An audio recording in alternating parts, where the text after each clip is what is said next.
Hello सभी को नमस्कार। मैं अरुण सर आप सभी का प्रयास एकेडमी कल्याणपुर कानपुर में स्वागत करता हूं। आज मैं विषय हिंदी का एक महत्वपूर्ण टॉपिक समास लेकर आया हूं।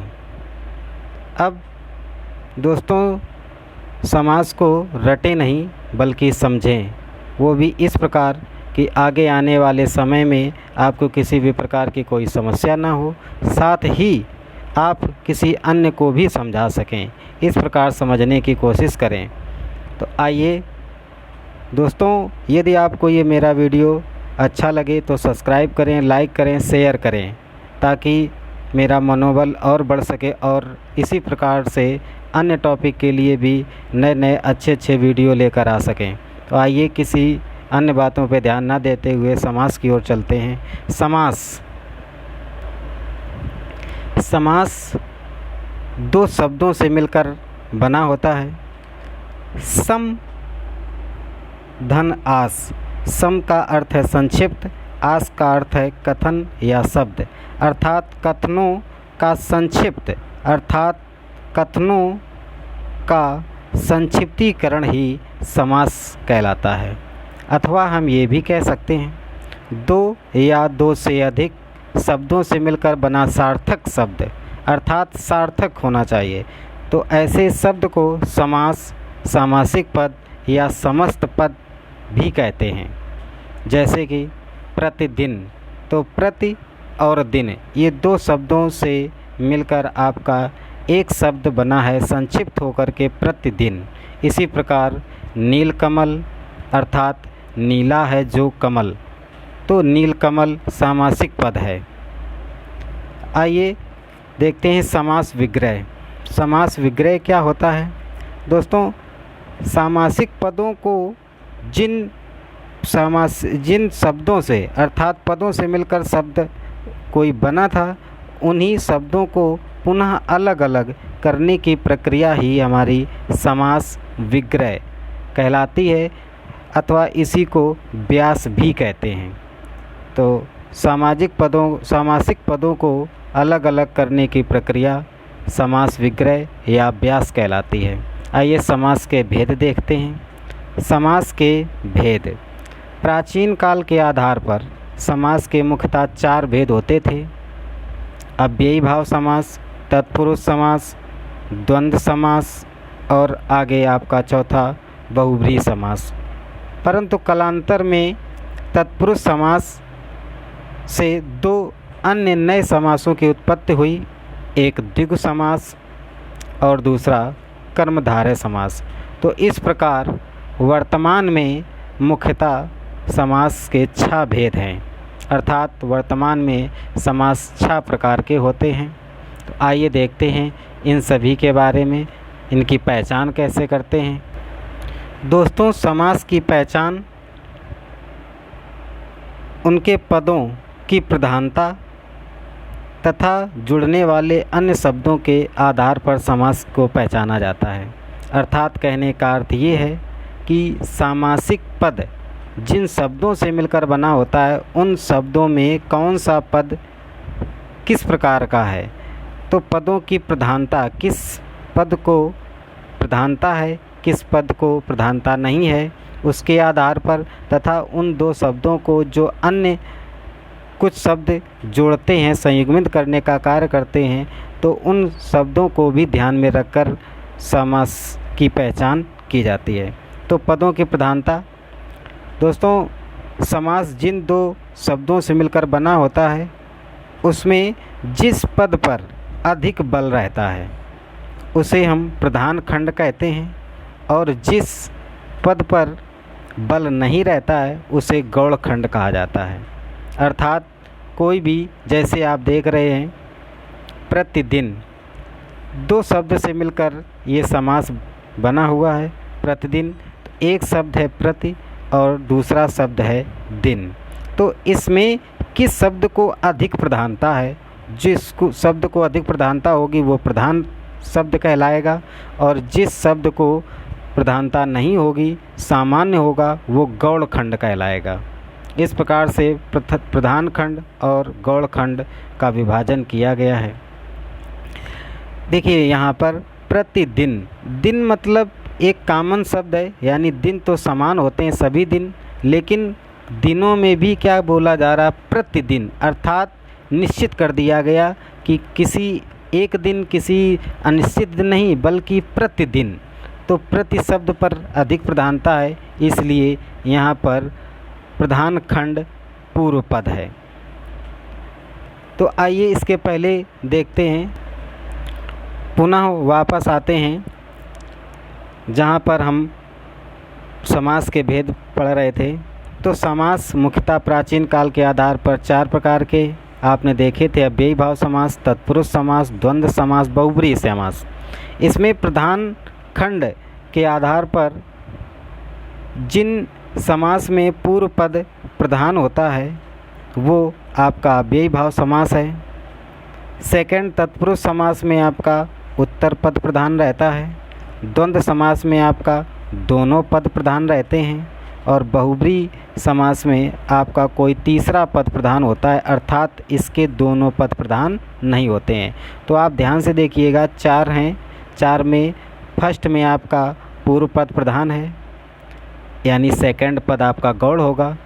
तत्पुरुष समास में उत्तर पद प्रधान है, अर्थात पूर्व पद आपका गौड़ होगा। द्वंद्व समास में दोनों पद प्रधान हैं, और चौथे बहुब्रीहि समास में कोई भी पद प्रधान नहीं है, अर्थात कोई तीसरा पद प्रधान होगा। तो तत्पुरुष में उत्पत्ति हुई है, अर्थात तत्पुरुष के उत्तर पद प्रधान है, तो इनसे जन्म होने वाले, अर्थात उत्पत्ति होने वाले जो अन्य पद समास हैं, उन समासों की भी जो उत्तर पद होगा उन वही प्रधान होगा। आइए और देखते हैं, क्रम से हम लोग एक एक करके अब पढ़ेंगे। पहला, अव्ययी भाव समास। अव्ययी भाव समास, ध्यान दें, अव्ययी भाव समास अभी आपने पढ़ा था, इसका पूर्व पद कैसा प्रधान होता है, तो सेकंड पद आपका गौड़ होगा। तो आपको केवल पूर्व पद पे ध्यान रखना है कि किस समास का कौन सा पद प्रधान होता है, क्योंकि प्रधान को अगर आप अच्छे से तैयार रखेंगे तो इसका अर्थ ये होगा कि सेकंड पद आपका उत्तर होगा। जो भी अगर पूर्व पद किसी में प्रधान है तो सेकंड पद गौड़ हो जाएगा, और सेकंड पद अगर उत्तर पद उसका प्रधान है तो फर्स्ट यानी पूर्व पद जो होगा वो गौड़ हो जाएगा। तो आप केवल प्रधान पद पे ध्यान देंगे, बाकी उसका दूसरा पद हमेशा गौड़ होगा। तो अव्ययी भाव को हम देखते हैं। अव्ययी भाव समास में पूर्व पद प्रधान है तथा उसमें अनु, आ, प्रति, भर, यथा, यावत, हर आदि शब्दों का भी संयोजन होगा, अर्थात जिन शब्दों में अनु, आ, प्रति, भर, यथा, यावत, हर आदि शब्द लगे होते हैं वो शब्द अव्ययी भाव समास के होते हैं, अर्थात अव्ययी भाव सामासिक पद होते हैं। जैसे कि आप एग्जाम्पल में देख रहे हैं, प्रतिदिन, एक शब्द है ये प्रतिदिन। प्रति, आप देख रहे हैं शब्द प्रति है, ये अव्ययी भाव को दर्शा रहा है, तो इसमें कौन सा समास रहेगा, तो अव्ययी भाव समास। आजन्म,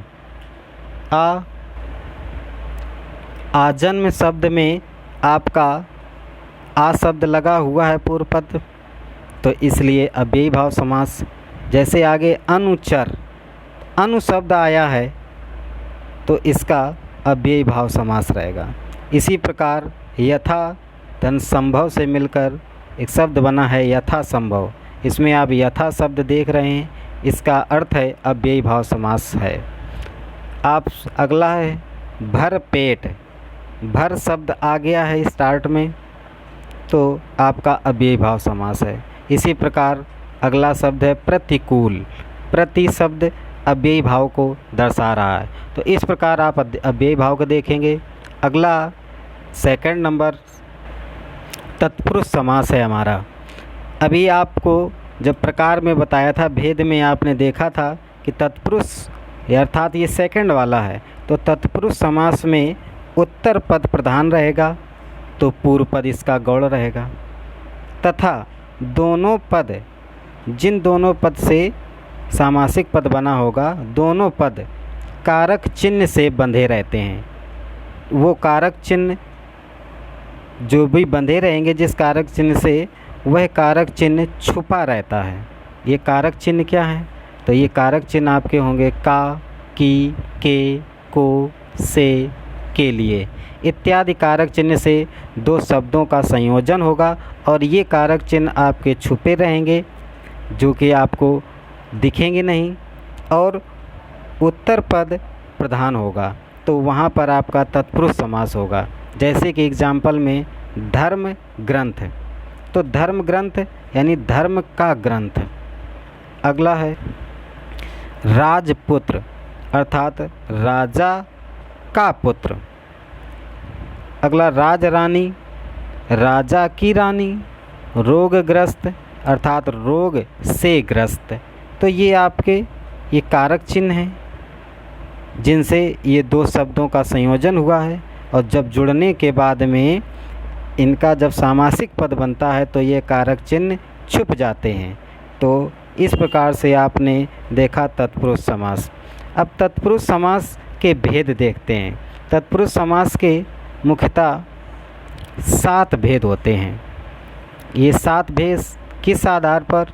तो आप देखते हैं विभक्ति के आधार पर तत्पुरुष समास के 7 भेद होते हैं। कर्ता जो स्वयं क्रिया करने वाला होगा उसके लिए चिन्ह आएगा ने। कर्म के लिए को, करण से या के द्वारा, संप्रदान के लिए, अपादान से, अलगाव के लिए ये शब्द आएगा। संबंध का, की, के, ना, ने, नी, रा, रे, री ये शब्द संबंध को दर्शाएंगे जो विलुप्त अवस्था में होंगे। अगला है आपका अधिकरण। अधिकरण को शो करने के लिए में, पै, पर इन शब्दों का प्रयोग किया जाएगा।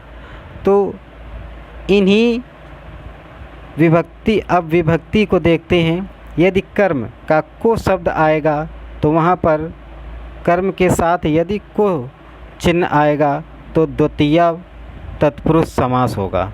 यदि करण से या के द्वारा तो उसके लिए तृतीय तत्पुरुष समास होगा। संप्रदान के साथ के लिए शब्द आने पर चतुर्थी तत्पुरुष समास होगा। अपादान अर्थात अलगाव के लिए से शब्द आने पर पंचमी तत्पुरुष समास होगा। इसी प्रकार संबंध दर्शाने के लिए का, के, की, ना, ने, नी इन शब्दों का प्रयोग होगा तो वहाँ पर षष्ठी तत्पुरुष समास होगा। इसी प्रकार अधिकरण शो करने के लिए में, पै, पर शब्दों का प्रयोग होगा तो सप्तमी तत्पुरुष समास होगा। जैसे कि एग्जाम्पल के माध्यम से समझते हैं। गगन चुंबी अर्थात गगन को चूमने वाला। चिड़िया मार यानी चिड़िया को मारने वाला। तो को शब्द कब आता है? तो कर्म के लिए। तो को शब्द आने पर आपका कौन सा समास होगा? तो द्वितीय तत्पुरुष समास यहाँ पर आपका उपस्थित है। आगे इसी प्रकार देखते हैं। रोग ग्रस्त अर्थात रोग से ग्रस्त। तो से शब्द आया है। सूर्य रचित यानी सूर्य के द्वारा रचित। तो के द्वारा या से शब्द आने पर आपका तृतीय तत्पुरुष समास होता है। इसी प्रकार आगे प्रयोगशाला में, तो प्रयोगशाला अर्थात प्रयोग के लिए शाला। प्रयोग के लिए शाला। इसी प्रकार देशभक्ति शब्द में देश के लिए भक्ति। तो के लिए शब्द आने पर चतुर्थी तत्पुरुष समास उपस्थित है। इसी प्रकार अग्र जितने भी आपके दिए गए हैं उन सभी के आधार पर चतुर्थी, पंचमी, षष्ठी, सप्तमी तत्पुरुष समास आप देखेंगे, जो कि आप उदाहरण के माध्यम से और देख सकते हैं। अब तत्पुरुष समास से उत्पत्ति होने वाला पहला समास जो था हमारा वो था द्विगु समास। इसके बारे में जानते हैं तो आपको पता है तत्पुरुष समास से द्विगु समास और कर्मधारय समास की उत्पत्ति हुई है। तो इन तीनों में हमारा उत्तर पद प्रधान होता है, तो वही यहाँ पे दिया है, उत्तर पद इसका प्रधान होगा तथा प्रथम पद संख्यावाची होता है। द्विगु समास में उत्तर पद प्रधान तथा प्रथम पद संख्यावाची होगा, जैसे कि पंचवटी, चौराहा, यानी पंचवटी, वटी मीन्स वट मीन्स होता है वृक्ष और पंच मीन्स पाँच, पाँच वृक्षों के समूह को पंचवटी कहते हैं। इसी प्रकार चौराहा, चार राहों का जो समूह होता है उसको चौराहा। दुपट्टा, दोपहर, नवरात्रि, पंचमढ़ी, सप्तसिंधु, शताब्दी आदि अन्य इस प्रकार से और भी कई शब्द आगे आएंगे। जैसे कि पंचवटी को उठाते हैं, पंचवटी दो शब्दों से मिलकर बना पंचवटी। पंच मीन्स पाँच होता है, अर्थात ये संख्यावाची शब्द है। वटी, वटी ये उत्तर पद है, तो उत्तर पद आपका प्रधान होता है। इसी प्रकार शताब्दी को देखते हैं, शताब्दी सत धन आब्दी दो समूह शब्दों से मिलकर बना होता है शताब्दी। सत धन आब्दी, सत मीन्स होता है 100, क्योंकि जैसे कि हम बोलते हैं 100%, उसी प्रकार सत मीन्स 100, आब्दी मीन्स वर्ष होता है, यानी 100 वर्ष, यानी 100 वर्षों के समूह को शताब्दी कहते हैं। नोट देखते हैं, इसमें नोट, यदि किसी शब्द का पहला शब्द संख्यावाची विशेषण हो परंतु यदि कोई तीसरा अर्थ दे रहा होगा, कोई शब्द यदि प्रथम शब्द संख्यावाची हो लेकिन उसका जो ऑल ओवर अर्थ निकलेगा यदि वह तीसरा अर्थ दे रहा होगा तो फिर वहाँ पर आपका द्विगु समास ना होकर वहाँ पर आपका बहुब्रीहि समास आएगा। बहुब्रीहि समास तीसरा अर्थ देने का अर्थ होता है पर्यायवाची, अर्थात हम ये भी कह सकते हैं तीसरा अर्थ दे रहा अर्थात किसी का पर्यायवाची शब्द है। जैसे कि चतुरानन, तो चतुरानन यानी चतुर, आनंद यानी चतु मीन्स चार, आनंद मीन्स क्या होता है सिर, यानी चार हैं जिसके सिर, तो चार हैं, ठीक, सॉरी चार हैं जिसके सिर, तो गणेश जी की बात की जा रही। दशानन, 10 आनंद, आनंद मीन्स सिर, 10 हैं किसके सिर, तो रावण की बात की जा रही। पंचानन, इसी प्रकार से और भी हैं, कई उदाहरण हैं जिनके बारे में आप स्वयं देख सकते हैं। आइए अब सेकंड तत्पुरुष समास से उत्पत्ति होने वाले सेकंड समास है हमारा कर्मधारय समास, इसके बारे में जानते हैं। तो आपको पता है तत्पुरुष समास में उत्तर पद प्रधान होता है, तो वही यहाँ पे दिया हुआ है, उत्तर पद प्रधान है, परंतु एक पद विशेषण इसमें होगा और दूसरा पद विशेष होगा। एक पद विशेषण दूसरा पद विशेष होगा, उत्तर पद प्रधान होगा, तो आपका कर्मधारय समास होगा। जैसे उदाहरण के माध्यम से देखते हैं, महादेव यानी महादेव, तो महा विशेषण शब्द है, देव विशेष है, यानी देव की विशेषता बता रही, तो देव विशेष हैं और महा शब्द जो है ये विशेषता बता रहा है देव की, तो महादेव ये जो शब्द है ये हमारा कर्मधारय समास इसमें है।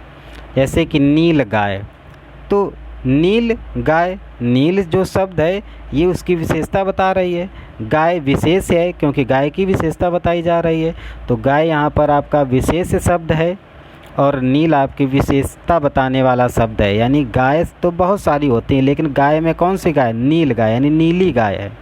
इसी प्रकार आगे परमानंद यानी परम और आनंद, परम आनंद, आनंद तो है लेकिन किस प्रकार का आनंद, परम आनंद, तो आनंद की विशेषता बता रहा है परम शब्द, इसलिए ये विशेषण है और ये विशेष्य है। इसी प्रकार महात्मा, तो महान विशेषण शब्द है और आत्मा आपका विशेष शब्द है। आत्मा की विशेषता बताई जा रही है कि जिसकी आत्मा महान है वही है क्या, महात्मा, तो ये भी शब्द हमारा कौन सा है, यहाँ पर कर्मधारय समास है। एक पॉइंट यहाँ पे छूट गया था दोस्तों, कभी कभी दोनों पद विशेषण होते हैं कर्मधारय समास में, कभी कभी दोनों पद विशेषण होते हैं। और आगे देखते हैं, हमारा अगला समास है द्वंद्व समास। द्वंद्व आपने 4 पढ़े थे, उसमें पहला था हमारा अव्ययी भाव समास, प्रथम पद प्रधान था। तत्पुरुष समास उत्तर पद प्रधान था। तीसरा था हमारा द्वंद्व समास। द्वंद्व समास में दोनों पद प्रधान थे, वहाँ पे आपने देखे थे, इसमें दोनों पद प्रधान हैं तथा इनका विग्रह करने पर और अथवा या एवं लगता हो तथा दोनों पदों के मध्य प्रायः योजक चिन्ह भी लगता है। अर्थात द्वंद्व समास की पहचान के लिए दोनों पद प्रधान होंगे, विग्रह अगर इनका करेंगे तो और अथवा या एवं इन शब्दों का प्रयोग होगा तथा लिखते समय इनमें योजक चिन्ह प्रायः लगता है। 99% आपका योजक चिन्ह रहेगा, बल्कि 99.9%। तो आइए एग्जाम्पल के माध्यम से देखते हैं। जैसे भाई बहन, तो भाई बहन इसके मध्य में आप योजक चिन्ह देख रहे हैं, तो इसका अर्थ निकालेंगे। अगर विग्रह करेंगे तो भाई और बहन, तो और शब्द इस्तेमाल हुआ यहाँ पर। गंगा यमुना योजक चिन्ह है, आप देख रहे हैं, इनका विग्रह करेंगे तो गंगा और यमुना। दाल भात इसके मध्य में योजक चिन्ह है, यदि इसका विग्रह करेंगे तो दाल और भात और शब्द आएगा। पाप पुण्य अगर इसका विग्रह करेंगे तो पाप और पुण्य, तो आप और शब्द देख रहे हैं, यहाँ पर आप योजक चिन्ह देख रहे हैं। 99.9% योजक चिन्ह द्वंद्व समास में उपस्थित होता है। इसके अलावा कुछ विशेष शब्द भी हैं, आ जाते हैं, जैसे कि धर्माधर्म। तो धर्माधर्म का अगर आप विग्रह करेंगे तो इसका अर्थ निकलता है धर्म और अधर्म। तो इसी पूरे शब्द को बोलते हैं धर्माधर्म। इसी प्रकार पापा पाप अर्थात पाप और अपाप उस शब्द से मिलकर बना है आपका पापा पाप। लाभालाभ यानी लाभ और लाभ, ठीक, तो इन दो शब्दों से मिलकर बना है हमारा। इस प्रकार यहाँ पर आप देख रहे हैं द्वंद्व समास। अगला हमारा लास्ट है बहुब्रीहि समास। बहुब्रीहि समास आपने पढ़ा था, 4th नंबर का था। उसमें कोई भी पद प्रधान नहीं होता है, अर्थात कोई तीसरा पद प्रधान होगा और यह अपना अर्थ छोड़कर किसी तीसरे का अर्थ धारण कर लेता है। यानी दोनों पद प्रधान इसके नहीं होते हैं और ये अपना जिन दो शब्दों से मिलकर एक शब्द बनता है, अर्थात 2 या 2 से अधिक समास पदों से मिलकर जो एक सामासिक पद बनता है, वह सामासिक पद अपना अर्थ छोड़कर किसी अन्य का अर्थ धारण कर लेता है। अर्थात हम इसको ये कह सकते हैं कि यह पर्यायवाची शब्द के समान या वही होते हैं, ये भी कह सकते हैं। जैसे कि एग्जाम्पल आप देख रहे हैं, पीताम्बर। पीताम्बर किसको कहते हैं? कृष्ण जी का, यानी कृष्ण जी का उपनेम है, पीताम्बर के नाम से उनको जानते हैं, यानी कृष्ण का पर्यायवाची है पीताम्बर। शिव का जैसे कि पर्यायवाची आप देख रहे हैं नीलकंठ, तो यहाँ पर बहुब्रीहि समास है। लंबोदर, लंबा है उदर, तो लंबोदर, लेकिन इसका अर्थ निकला है किसके लिए है लंबोदर शब्द? गणेश जी के लिए। इसी प्रकार चंद्रमौली, यानी चंद्र है मौली जिसके, यानी सिर पे जिसके चंद्रमा है।